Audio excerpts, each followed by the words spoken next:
जिनके कृति के निमित्त आज का ये कार्यक्रम बना है वो हमारे दया शंकर जी मौर्य। और उस कार्यक्रम को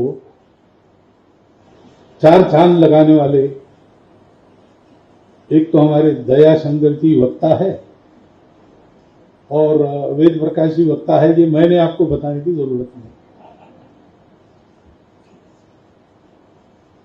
और सभी उपस्थित सुधीजन, माता भगिनी, अध्यक्ष को एक कठिनाई का हमेशा सामना करना पड़ता है कि जो बोलना चाहिए वो सब बोला जा चुका होता है,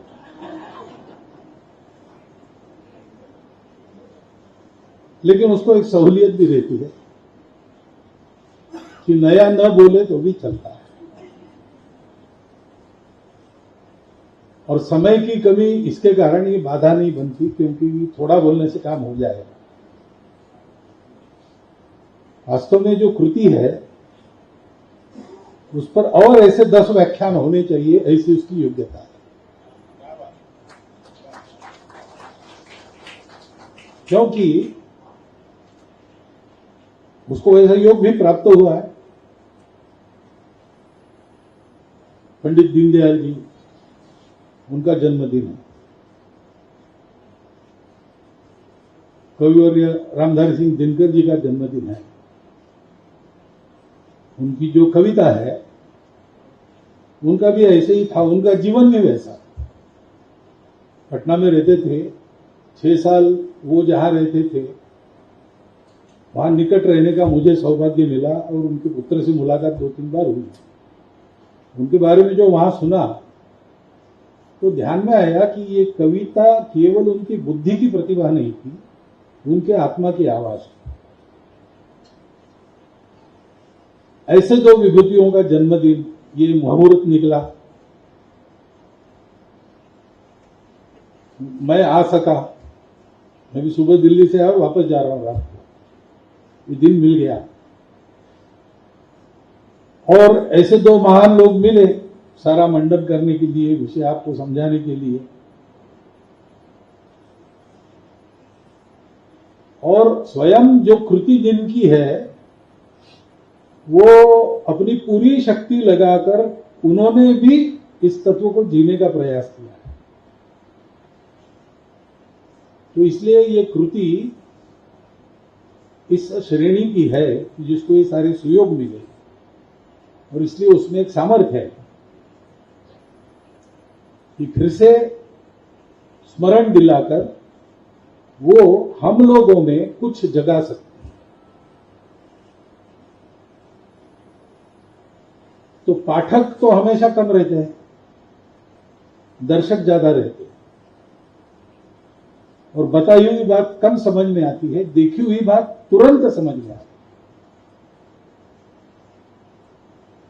इसलिए जो वेद प्रकाश जी ने प्रस्ताव रखा उसका मैं अनुमोदन करता हूं और आग्रहपूर्वक आपको कहता हूं कि इसका मंचन हो, बहुत अच्छी तरह हो। वो तो आप करती है तो हो ही जाएगा अच्छी तरह, लेकिन प्रचार प्रसार भी बहुत हो।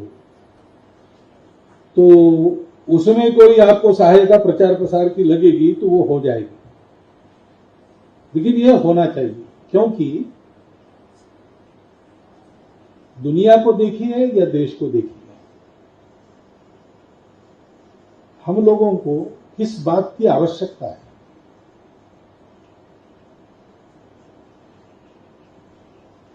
स्ट्रगल आधार मानकर जो जीवन चला है, स्ट्रगल फॉर एग्जिस्टेंस, जल्दी गले उतर जाता है इसलिए कि जीवन में हमको संघर्ष सबको करना पड़ता है।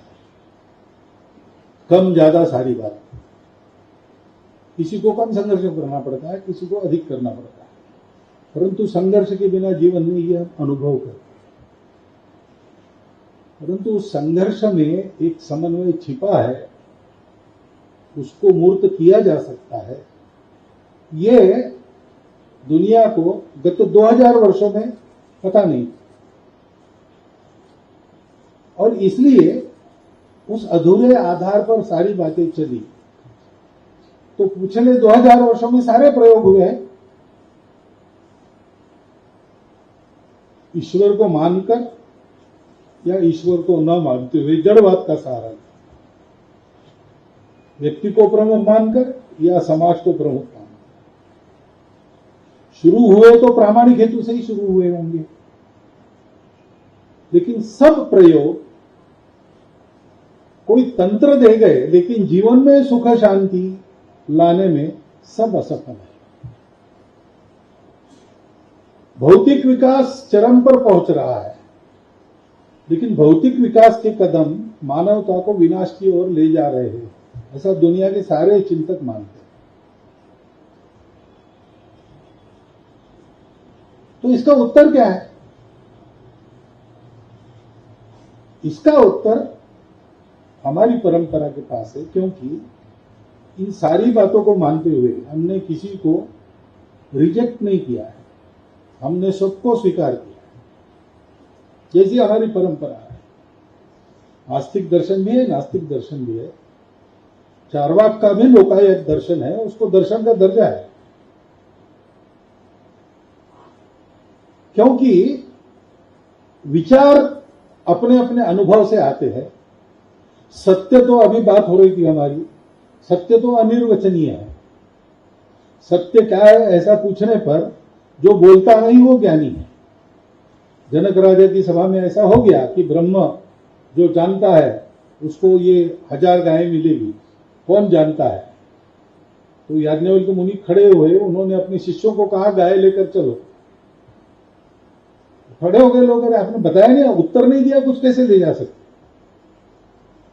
तो उन्होंने कहा कि जो जानता है वो ये जानता है कि वो अनिर्वचनीय है, वो बोलता नहीं, और जो बोलते हैं इसका मतलब वो जानते हैं। ऐसा जो है उसको हमारे मनीषियों ने जाना और उसमें उनको ध्यान में आया कि जबरदस्ती दुनिया को एक करने हम चले हैं, दुनिया वास्तव में एक है। उस एक की ही इच्छा है कि मैं विविध बनूं, इसलिए विविधता है। इन विविधताओं को मिटाओ और जबरदस्ती एक करो, ये रास्ता नहीं है। इसी में रहकर, इसी का स्वीकार करते हुए ये समझो कि हम एक है। विविधता कुछ आगे तक जाती है, एक हद आती है उसकी, उसके बाद विविधता नहीं, एकता ही है, क्योंकि एकता ही शाश्वत है, वही सत्य है। ये हमारे पास है, यानी बुद्धि से तो और भी लोग हैं, उपनिषदों पर लेने वाले पाश्चात्य विद्वान भी हैं, लेकिन ये बोलने का, लिखने का, बुद्धि से तर्क करने का मामला नहीं है, ये मामला अनुभूति का है। उस अनुभूति को अपने जीवन में साक्षात करने वाले हमारे पास है। बाकी जगह पहले थे, आज नहीं है, आगे नहीं होंगे ऐसा मैं नहीं करता हूं, लेकिन उन्होंने रास्ता छोड़ दिया, वो रुक गए, बाहर ही देखते, अंदर देखते नहीं। हमारे यहां अभी भी अंदर देखकर उसको साक्षात करने वाले लोग, और इसलिए मिलता है। फिर भी बात तो ये है ही कि इतना गहन गूढ़ जो है वो लाए कैसे साक्षात व्यवहार में, तो उसका एक ही रास्ता है कि जो दुनिया में होना है उसका उदाहरण खुद बनो। महात्मा जी कहते थे, be the change that you want to happen. आप स्वयं वैसे बन जाओ। तो इसलिए ऐसे जो करते हैं उनकी ऊर्जा अक्षय होती है, उनका पार्थिव अक्षय नहीं होता, वो सृष्टि का नियम है। जीवन क्रम में, निसर्ग क्रम में वो चला जाता है, अथवा जबरदस्ती उसको, जैसे दीनदयाल जी को किया गया, परंतु वो स्वयं वो तत्व बन जाते। अटल जी ने डॉक्टर हेडगेवार पर एक कविता की, उसकी एक पंक्ति है, वो दीनदयाल जी को भी लागू होती है। कुंभकार की कृति होकर निर्माण बन गया है, तो लौकिक दृष्टि से कुंभकार की कृति हम जैसे वैसे में भी है, परंतु वो जो कुंभकार स्वयं है, वो जो निर्माण करता है, वो निर्माण ये स्वयं बन गए, और ये स्वयं बन गए इसलिए हम आज भी कहते हैं तेजोमय प्रतिबिंब तुम्हारे स्वयं सिद्ध अगणित निकले। इनके रहने से ये होता है कि ऐसी ऊर्जा प्रवेश कर जाती है जो आने वाले बहुत समय तक उसी प्रकार के जीवनों को अंशों में निर्माण करता है।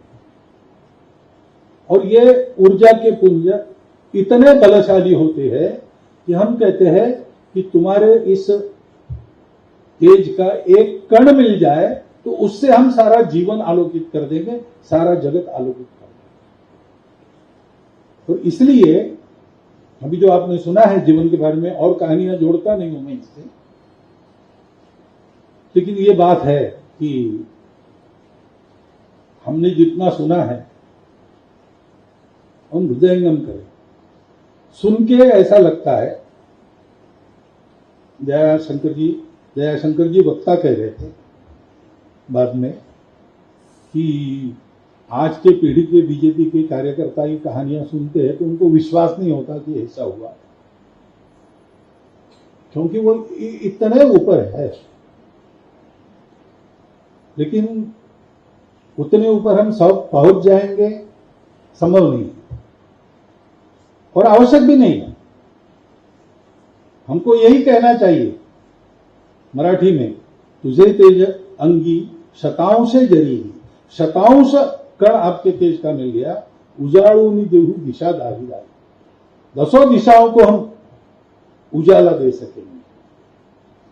और इसलिए इस पुस्तक का बहुत अच्छा प्रचार प्रसार हो, इस नाट्य का ठीक से मंचन हो, उसका भी प्रचार प्रसार हो, उसको हम सब लोग देखें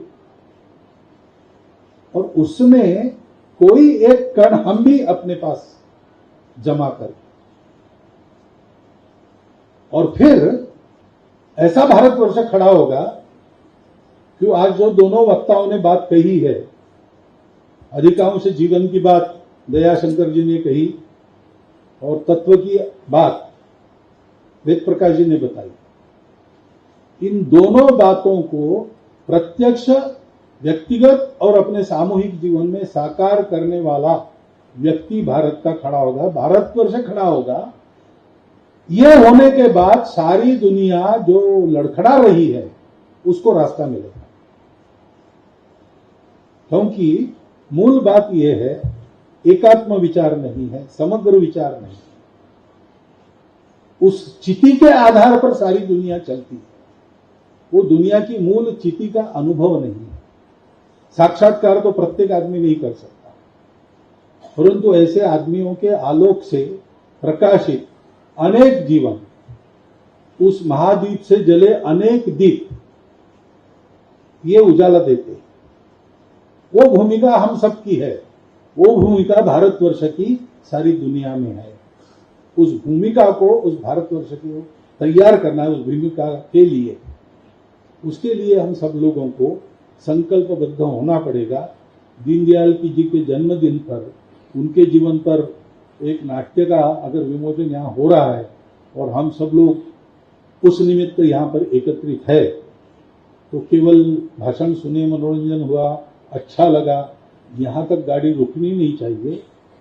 जो भी कण हमको मिले उस कण को लेकर उसका विकास हम अपने जीवन के अंदर करें। तो दयाशंकर जी मौन जैसे कविता लिखने वाले, बहुत कविता के विषय है और उनकी लेखनी मानी भी जाती है उस क्षेत्र में, लेकिन जिनके जीवन में नाट्यमय प्रसंग बहुत ज्यादा नहीं है, उन पर वो नाट्य सृजन का प्रयास करते हैं। ये जो उनकी इस प्रकार की एक विधा उन्होंने अपनाई, उसके पीछे उनके मन में जो विचार है वो विचार भी सार्थक होगा। तो ये सब हम करें, ऐसा अनुरोध आपके सामने रखता हूं। और बाकी यहाँ कुछ कहने की आवश्यकता नहीं, दो दिग्गजों के सामने, क्योंकि मैं भी कॉलेज में भाषण करता था, तो उस जगत में वेद प्रकाश जी तो बाद में आए और दयाशंकर जी और बाद में मिले, लेकिन अपने डॉक्टर जिस्कार वगैरह थे उस समय से, वक्तृत्व के बारे में कुछ जिनका सुनते और सीखते हम लोग हैं, उनमें से ये दो वक्ता है। तो उन्होंने भी अपना समय देकर यहाँ अपनी वाणी खर्च की है, उसका भी सार्थक हो, ये शुभेच्छा मैं उनको भी और आप सबको देता हूं और मेरे 4 शब्द समाप्त।